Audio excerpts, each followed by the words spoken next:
భూతద్దం Bhaskar Narayana movie present theatres లో run అవుతుంది. Hero and heroine Shiva Kandukuri, Rashi Singh, Arun Kumar. Director by Purushottam Raj. ఇక మూవీ రివ్యూలోకి వెళ్లే ముందు మా నుంచో చిన్న రిక్వెస్ట్ అండి. చాలా మంది చూస్తున్నారు కానీ సబ్స్క్రైబ్ చేసుకోవట్లేదు. ప్లీజ్ సబ్స్క్రైబ్ చేసుకోండి. ఇక మూవీ రివ్యూలోకి వెళ్తే కర్ణాటక, ఆంధ్రప్రదేశ్ సరిహద్దు ప్రాంతంలో వరుసగా హత్యలు జరుగుతూ ఉంటాయి. గుర్తు తెలియని సైకో కిల్లర్ మహిళల్ని చంపేస్తూ వారి తలల్ని తీసుకొని ఆ స్థానంలో దిష్టిబొమ్మల్ని పెడతాడు. ఇలాంటి కేసులోకి డిటెక్టివ్ భాస్కర్ నారాయణ ఎలా ఎంటర్ అయ్యాడు? ఈయన ఇన్వెస్టిగేషన్ చేస్తుంటే ఆ స్టేట్ పోలీసులు ఏమనలేదా? అసలు సీరియల్ కిల్లర్ మనిషా రాక్షసుడా? మహిళల తలలు నరికి ఆ స్థానంలో దిష్టిబొమ్మలు ఎందుకు పెడుతున్నాడు? ఈ కేసుతో పురాణాలకి ఉన్న లింక్ ఏంటి? దిష్టిబొమ్మల వెనుక ఉన్న కథ ఏంటి? ఇలా మూవీలో చాలా క్వశ్చన్స్ జనరేట్ అవుతాయి. ఆ క్వశ్చన్స్ అన్నింటికీ ఆన్సర్ తెలియాలంటే మీరు ఖచ్చితంగా మూవీ చూడాల్సిందే. ఇక మూవీ ఎలా ఉందన్న విషయానికి వస్తే, డిటెక్టివ్ థ్రిల్లర్స్ కి మన టాలీవుడ్ లో మంచి ఫ్యాన్ బేస్ ఉంది.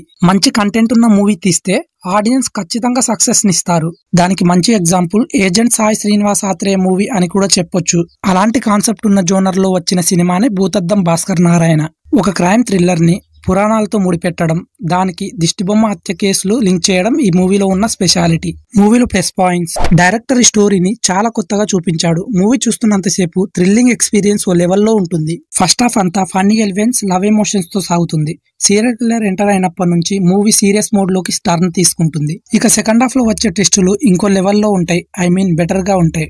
డైరెక్టర్ రాసుకున్న స్టోరీ చాలా బాగా వర్కౌట్ అయింది. మూవీలో మైనస్ పాయింట్స్: ఫస్ట్ హాఫ్ లో కొన్ని సీన్స్ రొటీన్ గా ఉండటం, సెకండ్ హాఫ్ లో కాస్త లాగ్ గా అనిపించడం. ఇక టెక్నికల్ అండ్ మూవీ టీం విషయానికి వస్తే, భాస్కర్ నారాయణ క్యారెక్టర్ రోల్ లో శివ కందుకూరి పర్ఫార్మెన్స్ చాలా బాగుంది. క్యారెక్టర్ కి పర్ఫెక్ట్ గా సెట్ అయ్యాడు. ఇక రిపోర్టర్ గా రాశి సింగ్ తనదైన యాక్టింగ్ లెవెల్స్ బెటర్ గా చూపించింది. ఇక వచ్చే సాంగ్స్ కూడా ఒకటే రెండో బాగున్నాయి, పర్లేదు. బీజిఎం మాత్రం ఇంకాస్త బెటర్ గా ఇవ్వాల్సి ఉండేది. డైరెక్షన్ అండ్ సినిమాటోగ్రఫీ బాగుంది, డీసెంట్ గా ఉంది. వచ్చే ప్రొడక్షన్ వాల్యూస్ కూడా మూవీకి తగ్గట్టే ఉన్నాయి. ఓవరాల్ గా ఈ మూవీని ఫ్యామిలీతో కలిసి చూడాలా వద్దా అనుకుంటే ఖచ్చితంగా చూడొచ్చు. మూవీలో అడల్ట్ కంటెంట్ ఏమీ లేదు. ఇది గాస్ భూతద్దం భాస్కర్ నారాయణ మూవీ రివ్యూ గనక మీకు హెల్ప్ఫుల్ అయితే ప్లీజ్ లైక్ చేయండి. అండ్ ఇలాంటి మోర్ ఇంట్రెస్టింగ్ మూవీ రివ్యూస్ కోసం మన ఛానల్ ని తప్పకుండా సబ్స్క్రైబ్ చేసుకోండి. Please do subscribe.